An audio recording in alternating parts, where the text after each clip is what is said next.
ሰሞኑን በዓለ ሲመታቸውን ያከበሩት የጋናው ፕሬዝዳንት ናና አኩፎ የቀድሞውን የዩናይትድ ስቴትስ ፕሬዝዳንት ጆርጅ ቡሽ ንግግርን እንደወረደ መጠቀማቸው በምዕራባውያን ሚዲያዎች የዘለፋ ውርጅብኝ እንዲወርድባቸው እያደረገ ነው።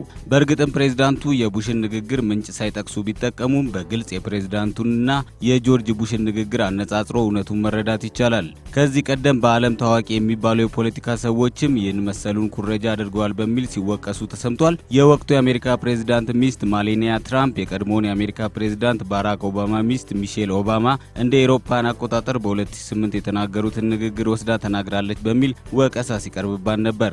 በአንድ ወቅት ደግሞ የአሜሪካ ምክትል ፕሬዝዳንት የነበሩት ጆ ባይደን የእንግሊዝ የሌበር ፓርቲ መሪን ንግግር ወስደዋል በሚል በመገናኛ ብዙሃን ማብጠልጠል ደርሶባቸው ነበር። ካናዲያን አሊያንስ የተባለ የካናዳ የፖለቲካ ፓርቲ መሪ የነበሩት ስቴቨን ሃርፕስ እንደ አውሮፓውያን አቆጣጠር በ2008 የአውስትራሊያ ፕሬዝዳንት የነበሩትን ጆን ሃዋርድን ንግግር የካናዳ ጦር ኃይል ወደ ኢራቅ እንዲዘምት ጥሪ ባቀረቡበት ንግግራቸው እንደራሳቸው ተጠቅመውበታል።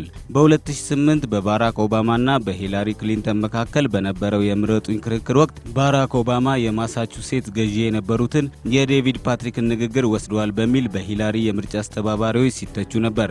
በ2008 የምረጡኝ ዘመቻ ጊዜ ደግሞ ሂላሪ በ2004 የአሜሪካ ምክትል ፕሬዝዳንት እጩ የነበሩትን ጆን ኤድዋርድስን ንግግር ቀርተዋል ተብለው መወቀሳቸው ይታወሳል።